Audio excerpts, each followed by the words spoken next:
கடகராசி என்பர்களே, சனி பெயர்ச்சி பலன்களை நாம் பார்க்க போகிறோம். மே 29ஆம் தேதி சனி பகவான் கும்ப ராசியை விட்டு மீன ராசிக்கு செல்கிறார்.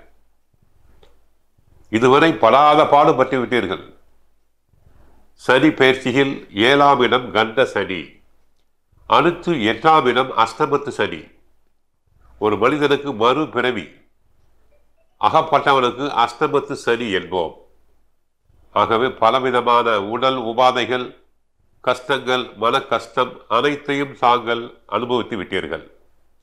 தற்போது சனி பகவான் மார்ச் 29ஆம் தேதி இரவு அவர் கும்பராசியை விட்டு மீனராசிக்கு செல்கிறார்.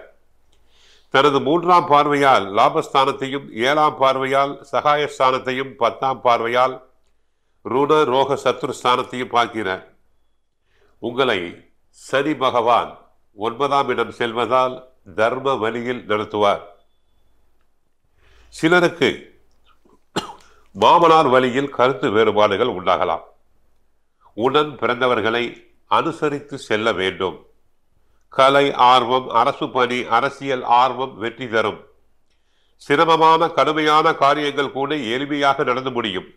இஷ்ட தெய்வ வழிபாடு, குலதெய்வ வழிபாடு சிறப்பாக அமையும். நீண்டகால பிரார்த்தனைகள், வேண்டுதல்களை நிறைவேற்ற ஏற்ற நேரம். கூப்பிட்ட குரலுக்கு உங்கள் குலதெய்வம் ஓடி வந்து நிற்கும்.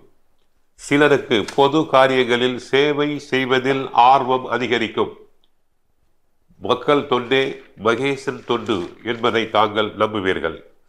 நீண்ட நாள் பிரச்சனைகளுக்கு தீர்வு கிடைக்கும்.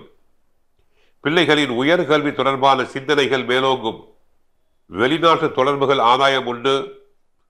பொறுப்பில்லாமல் நாடோடியாக ஊர் சுற்றுபவர்கள், குடும்பத்தை விட்டு பிரிந்தவர்கள் தற்சமயம் அவர்கள் இல்லம் திரும்புவர்.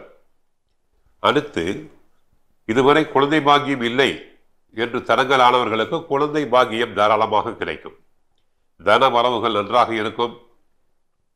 தொழில் வியாபாரம் நன்றாக செழிப்படையும். ஆகவே சனியினுடைய பாதிப்பில் இருந்து மீண்டு வந்திருக்கிறீர்கள். தாங்கள் செய்ய வேண்டியது, உடல் ஊனமுற்றோருக்கு உதவி செய்யுங்கள். நோயாளிகளுக்கு மருந்து மாத்திரைகள் வாங்கி கொடுக்கலாம். பெட்ஷீட், குடை போன்ற பொருட்களை வாங்கி தரலாம்.